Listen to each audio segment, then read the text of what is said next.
Welcome back to the Unexpected Detour, wherein life detours are inevitable.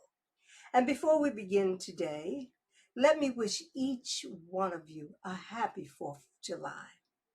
Today, the United States celebrates 250 years as a nation. When you think about the thousands of years of world history, the United States is a very young country.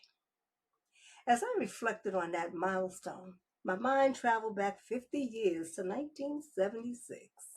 America was celebrating its bicentennial, 200 years of independence. That same year, I graduated from high school. It was a milestone for the nation and for my own life. Now, another 50 years has passed. While thinking about this 4th of July, one song kept coming back to me. The Star-Spangled Banner. It's a song we've heard all our lives. Before football games, basketball games, baseball games, military ceremonies, graduations, and national celebrations. We stand, the men would remove their hats.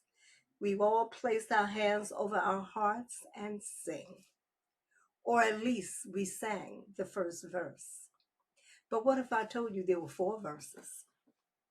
What if I told you the song wasn't written on July 4th, 1776? What if I told you it wasn't even written during the American Revolution? Today, I want us to take another unexpected detour into history. Let's go beyond the first verse. The words of the national anthem began as a poem written in September of 1814 during the War of 1812. A lawyer named Francis Scott Key had boarded a British ship to negotiate the release of an American prisoner.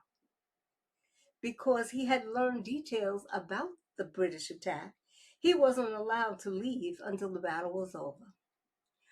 All night long, he watched as the British bombarded Fort McHenry outside Baltimore.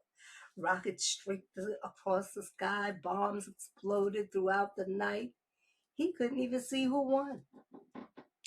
Then morning came.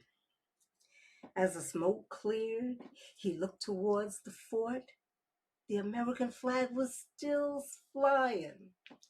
That moment inspired the poem that would eventually become the Star-Spangled Banner. But here's something many Americans don't realize. It didn't become our national anthem immediately. It wasn't until 1931, more than a century after it was written, that Congress made it the official national anthem of the United States. And here's another fact many people never learned. The song has 4 verses, yet almost every public performance ends after the first. As I began reading the verses I had never heard before, I discovered that historians have deleted one line in the 3rd verse for generations. Some believe it refers to enslaved people who sought freedom by joining the British during the War of 1812, after Britain promised liberty to those who escaped slavery and fought on its side. Other historians interpret the line differently. That debate sent me on another detour.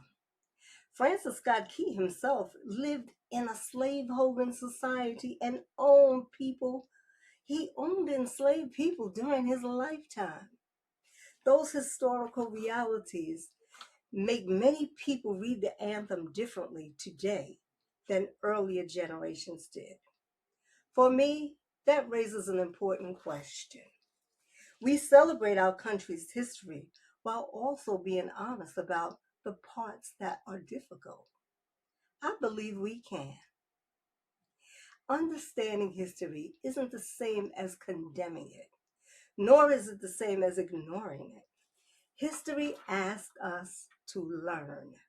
It asks us to wrestle with complicated truths. It asks us to understand that the promise of freedom has meant different things to different people throughout our nation's history.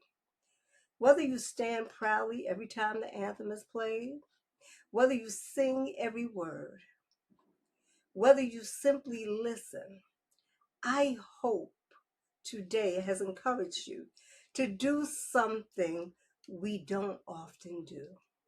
Go beyond the first verse. Read the history. Ask the questions. Learn something new. Because the more we understand where we've been, the better prepared we are to decide where we're going. Thank you for taking another unexpected detour with me. Until next time, keep walking.